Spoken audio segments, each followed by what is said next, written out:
जय हिंद दोस्तों, मैं विनय मौर्य आप लोगों का इस यूट्यूब चैनल में स्वागत करता हूं। तो आज का करंट अफेयर अत्यंत ही महत्वपूर्ण होने वाला है दोस्तों। तो आइए चलिए ज़्यादा न समय को विलंब करते हुए सीधे प्रश्न में चलते हैं। तो ये रहा है आज का पहला प्रश्न। क्वेश्चन नंबर 1, विश्व की पहली महिला कलाकार कौन है जिसने 28 ग्रैमी पुरस्कार जीती हैं? Option number A Beyonce, B sir George Solti, C A R Rahman, D Lata Mangeshkar. तो इसका सही आंसर हो जाएगा ऑप्शन नंबर ए बेयोंसे। तो ये बेयोंसे कौन है? तो बेयोंसे यूएसए की पॉप स्टार सिंगर है। यूएसए की क्या है? ये पॉप स्टार सिंगर हैं। इनको 2021 का ग्रैमी पुरस्कार भी दिया गया है। देखिए ऑप्शन नंबर बी में क्या दिया है? Sir George salty. Sir George salty कौन है? तो ये हंगरी के हैं। ये हंगरी के पॉप स्टार हैं। इन्होंने सबसे अधिक ग्रैमी अवार्ड जीता है। इन्होंने सबसे अधिक ग्रैमी अवार्ड जीता है। कितना ग्रैमी अवार्ड जीता है? तो 31 ग्रैमी अवार्ड जीते हैं ये। देखिए ए आर रहमान कौन है? तो भारत के प्रथम गोल्डन ग्लोब अवार्ड पाने वाले प्रथम व्यक्ति ए आर रहमान। लता मंगेशकर को 2001 ईस्वी में भारत रत्न दिया गया था। लता मंगेशकर को 2001 ईस्वी में भारत रत्न दिया गया था। भारत रत्न भारत का सर्वोच्च सम्मान। चलिए दोस्तों, आइए अगले प्रश्न में चलते हैं। क्वेश्चन नंबर 2 है कि इसरो ने साउंडिंग रॉकेट RH-560 लॉन्च किया है। इसे किस सीरीज के तहत विकसित किया जाएगा? Option number A Rohini, B Aryabhata, D Bhaskara, D INSAT. तो इसका सही आंसर होगा रोहिणी सीरीज। रोहिणी सीरीज के तहत विकसित किया जाएगा। रोहिणी सीरीज RH-560 का सफल परीक्षण। ये रोहिणी सीरीज RH-560 का सफल परीक्षण हम लोगों ने कहाँ से किया था? इसका सफल परीक्षण श्रीहरिकोटा आंध्र प्रदेश से हम लोगों ने किया था। श्रीहरिकोटा आंध्र प्रदेश से किया था। ठीक है। रोहिणी सीरीज के हमारे पास कितने रॉकेट हैं? तो रोहिणी सीरीज के हमारे पास 3 रॉकेट हैं। रोहिणी सीरीज के हमारे पास 3 रॉकेट हैं। रोहिणी सीरीज के रॉकेट को पहली बार हम लोगों ने 1965 ईस्वी में प्रक्षेपित किया था। देखिए आर्यभट्ट। भारत का पहला उपग्रह 1975 ईस्वी में इसको रूस के द्वारा प्रक्षेपित किया गया था। चलिए दोस्तों, चलिए अगले क्वेश्चन पे चलते हैं। क्वेश्चन नंबर 3 है कि किस देश ने राजमार्गों पर मानव एवं पशु मृत्यु रोकथाम पर UNDP राष्ट्रीय जागरूकता अभियान शुरू किया है? UNDP राष्ट्रीय जागरूकता अभियान शुरू किया है। तो ऑप्शन नंबर ए रूस, बी जापान, सी चीन, डी भारत। तो इसका सही आंसर हो जाएगा ऑप्शन नंबर डी भारत। ये देखिए दोस्तों, UNDP के बारे में जान लेते हैं। यूनाइटेड नेशन डेवलपमेंट प्रोग्राम ये एक सूचकांक जारी करता है। कौन सा सूचकांक? तो HDI रिपोर्ट जारी करता है ये UNDP। ह्यूमन डेवलपमेंट इंडेक्स मानव विकास सूचकांक जारी करता है। कौन? UNDP। और HDI को सबसे पहले किसने स्टार्ट किया था? तो महबूब उल हक ने स्टार्ट किया था HDI को। और HDI में हम लोगों का रैंकिंग कितनी है? तो 131 हम लोग की रैंकिंग है। भारत की रैंकिंग 131। और पहले स्थान पर कौन है HDI में? तो नार्वे है। नार्वे की राजधानी कहाँ है? ओस्लो। देखिए रूस की राजधानी कहाँ है? तो रूस की राजधानी मास्को है। मास्को किस नदी के किनारे स्थित है? तो मुस्कावा नदी के किनारे स्थित है। मास्को किस नदी के किनारे स्थित है? मुस्कावा नदी। और रूस की संसद का क्या नाम है? तो ड्यूमा। रूस की संसद का नाम है ड्यूमा। और जापान की संसद का नाम क्या है? डायट। जापान की संसद का नाम है। और जापान को सुकुमारों का देश भी और निपन भी कहा जाता है। और चीन में एक अभियान चालू हुआ था, क्लीन योर प्लेट अभियान। चलिए दोस्तों, चलते हैं क्वेश्चन नंबर अगले पर। क्वेश्चन नंबर 4 है कि नेकर सम्मान योजना किस राज्य से संबंधित है? नेकर सम्मान योजना किस राज्य से संबंधित है? देखिए ऑप्शन नंबर ए में कर्नाटक, बी त्रिपुरा, सी असम, डी मेघालय। तो इसका सही आंसर होगा दोस्तों ऑप्शन नंबर ए कर्नाटक। इसका सही आंसर हो जाएगा ऑप्शन नंबर ए कर्नाटक। देखिए कर्नाटक का नवीनतम जिला कौन है? तो विजयनगर। कर्नाटक का नवीनतम जिला कौन है? तो विजयनगर। और विजयनगर की स्थापना किसी की थी? तो हरिहर बुक्का ने विजयनगर की स्थापना की थी। विजयनगर। और विजयनगर के साम्राज्य कौन थे? सम्राट तो कृष्णदेव राय। और कृष्णदेव राय ने एक ग्रंथ का रचना किया था, आमुक्तमाल्यदा ग्रंथ। और कृष्णदेव राय के दरबार में ही अष्टदिग्गज थे। अष्टदिग्गज है कृष्णदेवराय के ही दरबार में अष्टदिग्गज थे। ये देखिए त्रिपुरा में एक उत्सव मनाया जाता है कोकबोरक उत्सव। कोकबोरक त्रिपुरा समिति है। असम का पुराना नाम क्या है तो कामरूप है, कामरूप। देखिए मेघालय, मेघों का घर मेघालय को कहा जाता है। और Meghalaya national people party Bharat की 8वीं राष्ट्रीय राजनीतिक पार्टी कौन है? भारत की 8वीं राष्ट्रीय राजनीतिक पार्टी कौन है? NPP, national people party. इसको किसने स्थापना की नेशनल पीपुल पार्टी की? तो PN संगमा ने, PN संगमा जी ने की थी। चलिए दोस्तों चलते हैं क्वेश्चन नंबर अगले पर। क्वेश्चन नंबर 5 है। क्वेश्चन नंबर 5 है कि विश्व का एकमात्र जहाज कौन है जो पूरी तरह महिलाओं के द्वारा संचालित होती है? विश्व का एकमात्र जहाज कौन है जो पूरी तरह महिलाओं के द्वारा संचालित होती है? तो ऑप्शन नंबर ए INS चक्र, B INS Vikrant, C INS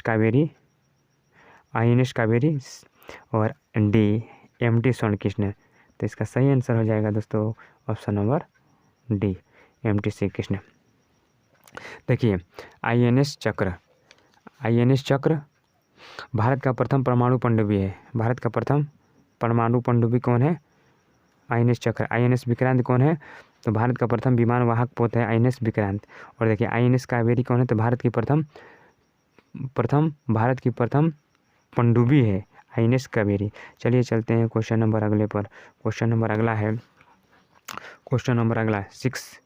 question number 6 है कि G-SAT फर्स्ट को किस रॉकेट के द्वारा अभी हाल ही में भेजा गया है?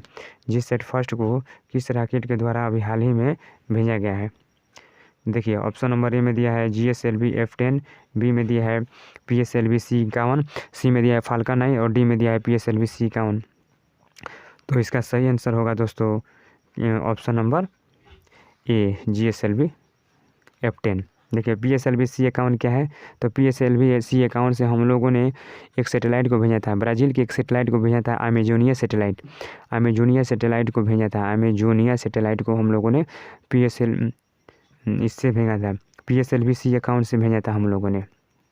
ठीक है, इसके साथ भी हम लोगों ने और उपग्रह को भेजा था, सिंधु नेत्र को भी भेजा था, सिंधु नेत्र को भेजा था हम लोगों ने। इसके साथ हम लोगों ने किसको भेजा था? तो सिंधु नेत्र को भेजा था।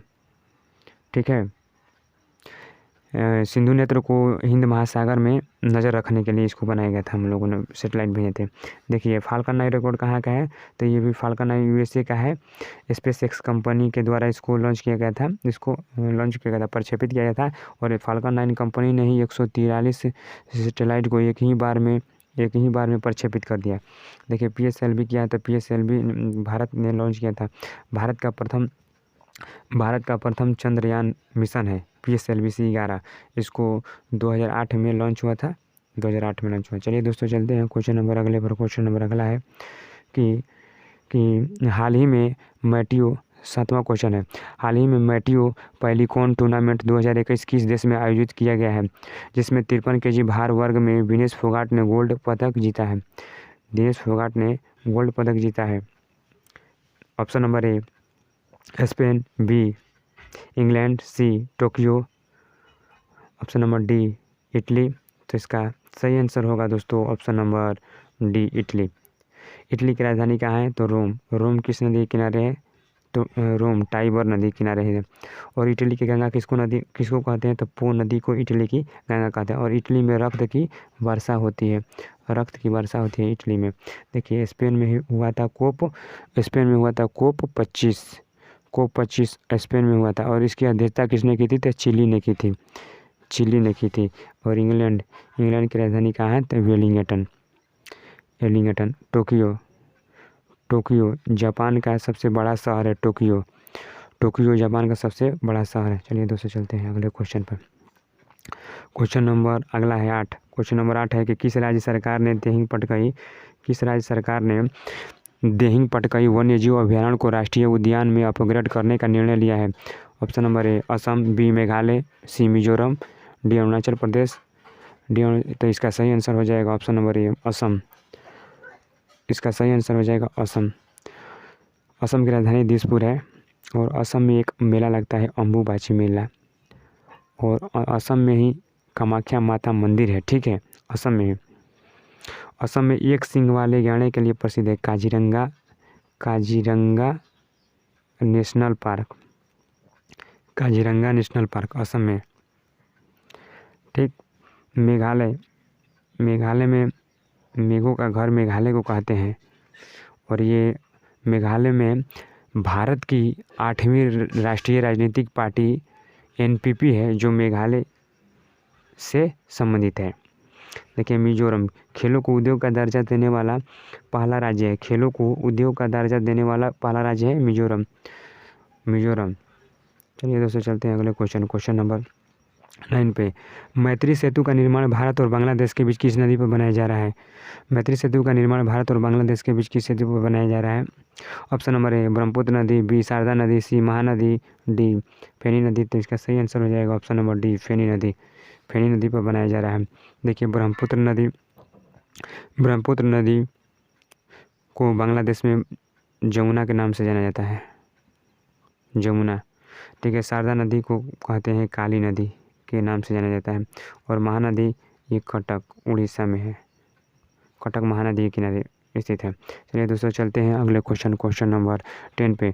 हाल ही में महाराष्ट्र के किस रेलवे स्टेशन को ग्रीन बिल्डिंग काउंसिल ने गोल्ड प्रमाण पत्र से पुरस्कृत किया है? Option number A Chhatrapati Shivaji Maharaj terminal, option number B Thane railway station, C central Mumbai railway station, D Bandra. तो इसका सही आंसर होगा option number A Chhatrapati Shivaji Maharaj terminal. इसका सही आंसर हो जाएगा। देखिए थावे रेलवे स्टेशन भारत की पहली रेलवे कब चली थी? तो देखिए 1853 ईस्वी में चली थी, 34 किलोमीटर मुंबई से ठाणे के बीच। चलिए दोस्तों चलते हैं अगले क्वेश्चन नंबर 11 है कि हाल ही में किसने 5G टेक्नोलॉजी पर ऑनलाइन सर्टिफिकेट कोर्स लॉन्च किया है? ऑप्शन नंबर ए दूरसंचार विभाग, बी रक्षा विभाग, सी गृह सचिव, डी स्वास्थ्य विभाग। तो इसका सही आंसर होगा ऑप्शन नंबर ए दूरसंचार विभाग TRAI, telecom regulatory authority of India की स्थापना हुई थी 1997 ईस्वी में हुई थी। ठीक है, चलिए दोस्तों चलते हैं अगले क्वेश्चन नंबर 12 है भारत और किस देश ने मिलकर भूरे कोयले से हाइड्रोजन का उत्पादन किया है? Option number A France, B Italy, C संयुक्त अरब अमीरात, डी जापान। तो इसका सही आंसर होगा जापान। इसका सही आंसर हो जाएगा जापान। देखिए ये भूरा कोयला का निर्माण किससे होता है? तो भूरा कोयला का निर्माण लिग्नाइट से होता है, लिग्नाइट।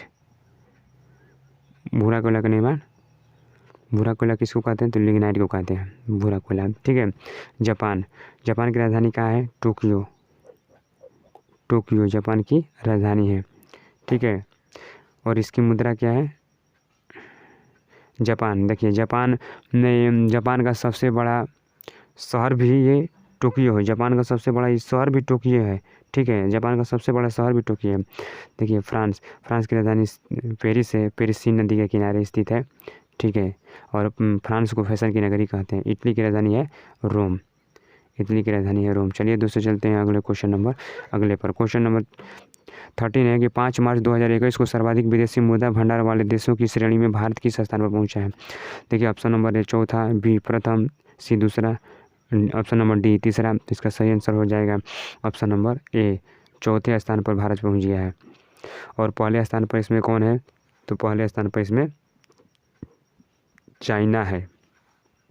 पहले स्थान पर चाइना है।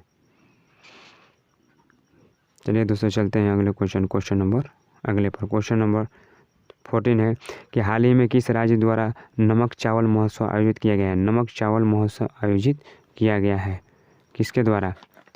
तो option number A Uttar Pradesh, B Paschim Bengal, C Jharkhand, D Gujarat. तो इसका सही आंसर होगा ऑप्शन नंबर ए उत्तर प्रदेश। उत्तर प्रदेश के सिद्धार्थ नगर 13 मार्च को स्टार्ट हुआ। कितने मार्च को स्टार्ट हुआ? 13 मार्च को ये स्टार्ट हुआ। ठीक है, किसके तहत? तो वन डिस्ट्रिक्ट वन प्रोडक्ट के तहत, वन डिस्ट्रिक्ट वन प्रोडक्ट के तहत ये महोत्सव स्टार्ट हुआ। देखिए पश्चिम बंगाल की राजधानी क्या है? कोलकाता किस नदी के किनारे है? तो हुगली नदी के किनारे स्थित है। ठीक है, हुगली नदी के किनारे स्थित है। और गुजरात में एक बंदरगाह है, लोथल है, जो यहाँ पे समुद्री संग्रहालय बनाया जा रहा है। ये दोस्तों जी चलते हैं अगले क्वेश्चन नंबर अगले पर। क्वेश्चन नंबर अगला है और ये है लास्ट सवाल कि किस बैंक ने हाल ही में स्मार्ट अप उन्नति नाम से एक कार्यक्रम की शुरुआत की है? शुरुआत महिला उद्यमियों को समर्थन एवं सहायता प्रदान करने के उद्देश्य से किया है। देखिए ऑप्शन नंबर ए में दिया है RBI, बी में दिया है SBI, सी में वर्ल्ड बैंक, डी में HDFC। तो इसका सही आंसर होगा HDFC बैंक। तो HDFC बैंक की स्थापना कब हुई थी? तो 1 अगस्त 1994 में। ठीक है, देखिए RBI reserve bank of India की स्थापना, RBI की स्थापना देखिए 1934 का अधिनियम था, 1934 का अधिनियम आया, इसका स्थापना हुआ 1 अप्रैल 1935 को इसकी स्थापना हुई। और इसका राष्ट्रीयकरण हुआ 1 जनवरी 1949 का राष्ट्रीयकरण हुआ। इसका राष्ट्रीयकरण हुआ 1 जनवरी 1949 को हुआ था। ठीक है, RBI के पहले गवर्नर कौन थे? तो ओस्बोर्न स्मिथ। और RBI के प्रथम भारतीय गवर्नर कौन थे? तो CD देशमुख। और RBI के अभी हाल ही में कौन गवर्नर है? 25वें गवर्नर कौन है? शक्तिकांत दास हैं। और 24वें गवर्नर कौन थे? तो उर्जित पटेल। और उर्जित पटेल की एक पुस्तक का नाम है क्या है? ओवरड्राफ्ट। ठीक है, SBI की स्थापना की थी। देखिए SBI की स्थापना 1955 में हुई थी। इसके अध्यक्ष हैं दिनेश खारा जी हैं। वर्ल्ड बैंक की स्थापना 1944 ईस्वी में हुई थी ब्रेटन वुड सम्मेलन के द्वारा 1944 में हुई थी। इसका मुख्यालय कहाँ है? तो वाशिंगटन DC। वाशिंगटन किस नदी के किनारे स्थित है? तो पोटोमैक नदी के किनारे स्थित है। चलिए दोस्तों, धन्यवाद दोस्तों। अगर वीडियो अच्छा लगे तो लाइक शेयर कमेंट करना मत भूलिएगा और घंटी को दबाना मत भूलिएगा दोस्तों। जय हिंद दोस्तों, धन्यवाद दोस्तों, जय हिंद।